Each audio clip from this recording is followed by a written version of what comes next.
அண்மை செய்தி. மேலும் 4 மலையாள நடிகர்கள் மீது மீண்டும் பாலியல் குற்றச்சாட்டு சுமத்தப்பட்டிருக்கிறது.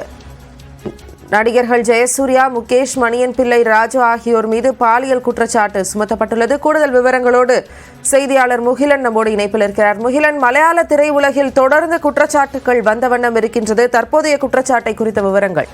ஜெனிஃபர், இந்த ஹேமா குழு தாக்கல் செய்த அந்த அறிக்கைக்கு பின்பு பல்வேறு நடிகைகள் முன் வந்து தாங்கள் எதிர்கொண்ட அந்த பாலியல் வன்கொடுமைகள் மற்றும் அச்சுறுத்தல்களை தொடர்ந்து தற்போது வெளிக்கொண்டு வருகின்றனர். தற்போது இதன் வரிசையில் மினு முனீர் என்ற ஒரு மலையாள நடிகை தனக்கு நேர்ந்த இந்த பாலியல் தொல்லைகள் குறித்து தற்போது அவர் ஒரு பதிவை இட்டிருக்கிறார். அதில் 4 நடிகர்களை அவர் பெயர் குறிப்பிட்டிருக்கிறார். முகேஷ், மணியன் பிள்ளை ராஜு, இடவேல பாபு மற்றும் ஜெயசூர்யா ஆகிய 4 நடிகர்களின் பெயரை குறிப்பிட்டிருக்கிறார்.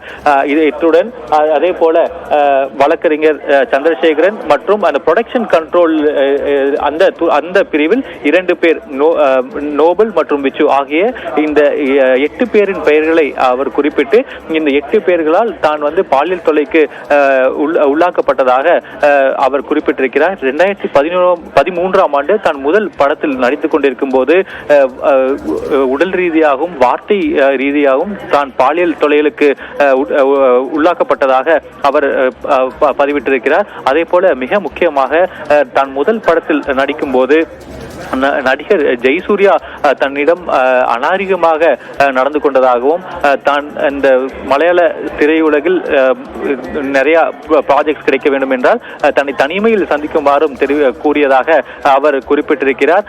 தற்போது அதே போல இந்த தொல்லைகள், பாலியல் தொல்லைகள் தொடர்ந்து தனக்கு இழைக்கப்பட்டதால் மலையாள திரையுலகையே விட்டுவிட்டு தற்போது சென்னைக்கு வந்து தற்போது சென்னையில் வசித்து வருவதாகவும் அவர் குறிப்பிட்டிருக்கிறார். அதே போல இந்த தான் குறிப்பிட்டிருக்கக்கூடிய அனைவரும் மீதும் தக்க நடவடிக்கை எடுக்க வேண்டும் என்றும் தனது அந்த போஸ்டில் அவர் குறிப்பிட்டிருக்கிறார். ஜெனிஃபர், விரிவான தகவல்களை பதிவு செய்ததற்கு நன்றி முகிலன்.